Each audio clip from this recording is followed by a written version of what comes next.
इस्तीफ़ा देने के बाद हमारा इस्तीफ़ा स्वीकार नहीं किया गया और हमारे सदर हम लोगों के हिंदुस्तान के जो है मसीहा हम लोगों के नेता जनाब असदुद्दीन ओवैसी साहब ने वेट एंड वॉच बोला करने के लिए इस्तीफ़ा कबूल नहीं। में 2 तारीख को मीटिंग रखा गया। मीटिंग में हम लोग गए तो संगठन पे जोर हुआ क्योंकि संगठन कैसे बने। मेरे इस्तीफ़ा के जस्ट बाद आप देखे होंगे कि पूरी कमेटी भंग हो गई बिहार की, है ना। पूरी आज हम इस्तीफ़ा दिए हैं, सुबह में पूरी कमेटी के साथ समझौता नहीं किया। उसका नाम है अख्तरुल ईमान। ये चारों तो भगौड़ा है। इस चारों को तो जनता ने 25 में ऐसा सबक सिखाया कि ख़त्म हो गए, कहीं के नहीं।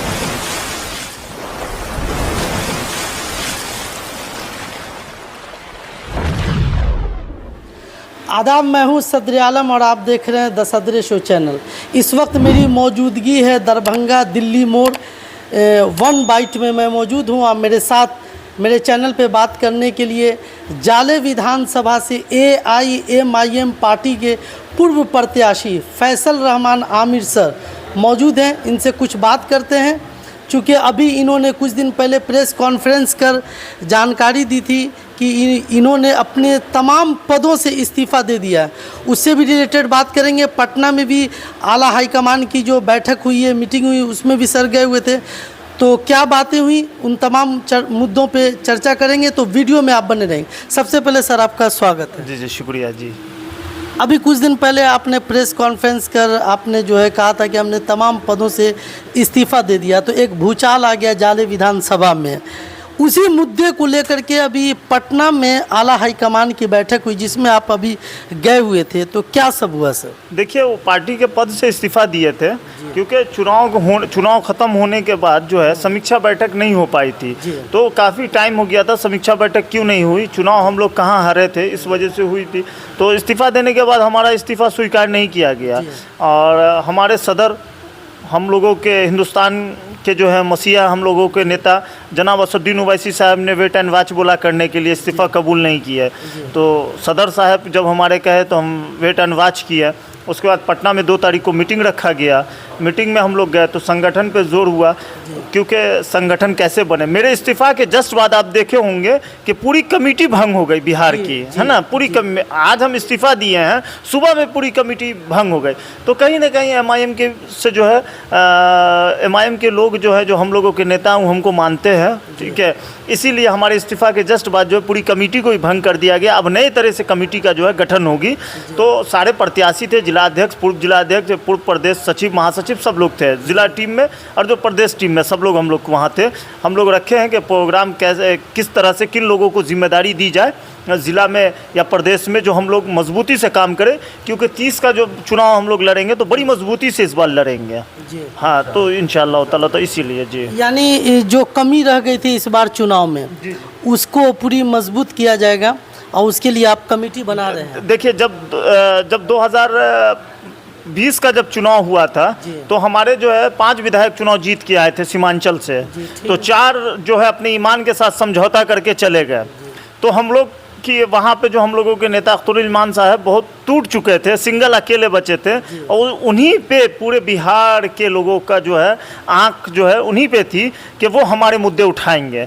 तो उन्होंने वो अपने ईमान के साथ समझौता नहीं किया। उसका नाम है अख्तरुल ईमान। ये चारों तो भगौड़ा है। इस चारों को तो जनता ने 25 में ऐसा सबक सिखाया कि ख़त्म हो गए, कहीं के नहीं रहे। और सीमांचल ने यह साबित कर दिया कि सीमांचल बिना असदुद्दीन ओवैसी साहब के नहीं चलेगा। जिस 4 सीट से ये लोग जीते थे, उसी 4 सीट पे फिर से हमारे अल्हम्दुलिल्लाह अल्लाह ने कामयाबी दे दी। हमारे मुर्शिद साहब चुनाव जीत के आए जोकीहाट से, हमारे तौसीफ साहब बहादुरगंज से जीते, सरवर आलम साहब जीते, गुलाम सरवर साहब जीते, हमारे बिहार के प्रदेश अध्यक्ष जनाब अख्तरुल ईमान साहब अमौर से जीते ही 5 जीते। आज राजद कांग्रेस में जो लोग हैं उनसे ज़्यादा मजबूती से अगर कोई आवाज़ उठाते हैं गरीबों की, मजलूमों की, दलितों की, वंचितों की, तो उसका नाम है अख्तरुल ईमान, तौसीफ आलम, मुर्शीद आलम, सरवर साहब, गुलाम सरवर साहब।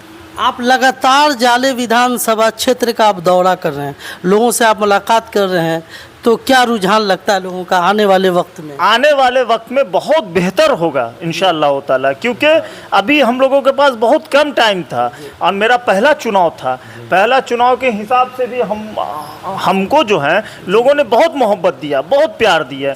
इतना जब हम जिसके खिलाफ हम चुनावी मैदान में थे, दोनों आप जानते हैं दोनों कौन थे, और जो पहले जिनको 68,000 वोट मिला था वो भी कहीं ना कहीं एक मजबूती से चुनाव लड़ रहे थे। हमारे साथ जो चुनाव लड़े हैं एक एक MIM का कार्यकर्ता था, एक हम थे, और पब्लिक ने हमें मोहब्बत किया, इतना वोट दिए। मगर अब जो फील्ड में जो जा रहे हैं, अब की जो मोहब्बत देख रहे हैं लोगों में, वो हमको लगता है कि वो काबिल तारीफ़ मोहब्बत है, और इंशाअल्लाह ताला ये मोहब्बत बरकरार रहेगी। आने वाले 30 में चुनाव हार जीत तो मुकद्दर का फैसला अल्लाह करेंगे, बाकी हमारी मेहनत, लोगों का मोहब्बत, आने वाले समय में जाले में निश्चित तौर पे परिवर्तन होगा।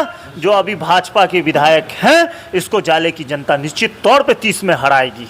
जाले विधानसभा में अभी जो सबसे बड़ी समस्या चल रही है वो इलेक्ट्रिक लाइट को लेकर के। जाले विधानसभा के तमाम लोग परेशान है। जब वो अपने पावर हाउस में फ़ोन करते हैं तो उनके फ़ोन को रिसीव नहीं किया जाता है, काट दिया जाता है। पता चला है कि जाले विधानसभा के जो अभी विधायक हैं जीवेश कुमार जी, उन्होंने भी फ़ोन किया तो वो रिप्लाई दिया जाता है कि सर लाइट तो 24 घंटा रहती है, लेकिन ऐसा कुछ है नहीं। तो क्या इस पे भी आप कुछ कदम उठाएंगे जाले विधानसभा में? देखिए, इस पे जाले ही विधानसभा नहीं, क्यूटी में भी वही हाल है, जाले में भी वही हाल है। हर तरफ लाइटों का समस्या है। आखिर लाइट क्या इस तरह की समस्या, हमको तो लग रहा है ये पहली बार हम ऐसा देख रहे हैं। लाइट चूँकि गर्मी अभी एकदम शिद्दत की गर्मी है, इसमें जो सबसे ज़्यादा अभी लाइट की ज़रूरत है। रात भर आदमी सो नहीं पा रहा है, बच्चे स्टूडेंट जो हैं जो रात भर नहीं सोएंगे तो फिर सुबह वो कोचिंग कैसे जाएंगे, स्कूल कैसे जाएंगे, इतना मतलब परेशानी। आप जानकारी हमको दिए हैं, इस चीज़ों की जानकारी हमको मिला है। हम इस जानकारी को लेके एक बार SDO साहब से मिलेंगे और JE से भी हम मिलेंगे सिंगवाड़ा ब्लॉक पे, देखते हैं इसका क्या समाधान निकलता है। हम लोग कोशिश करेंगे कि हो। और गर्मी है, लाइट तो कटती है, 1 घंटा 2 घंटा कट, बहुत ज़्यादा। हाँ, अभी बहुत ज़्यादा कट रही है। क्यूटी में भी वही हाल है, मगर क्यूटी में ठीक है अभी लाइट की पोजीशन, जाले में गड़बड़ चल रहा है। तो हम लोग मिलेंगे, SDO साहब से मिलेंगे, SDO साहब से बैठ के बात करते हैं आखिर किस वजह से ऐसा समस्या आ रही है लाइट की। हम लोग मिलते हैं। जी, तमाम जानकारियों के लिए आपका बहुत बहुत शुक्रिया। धन्यवाद।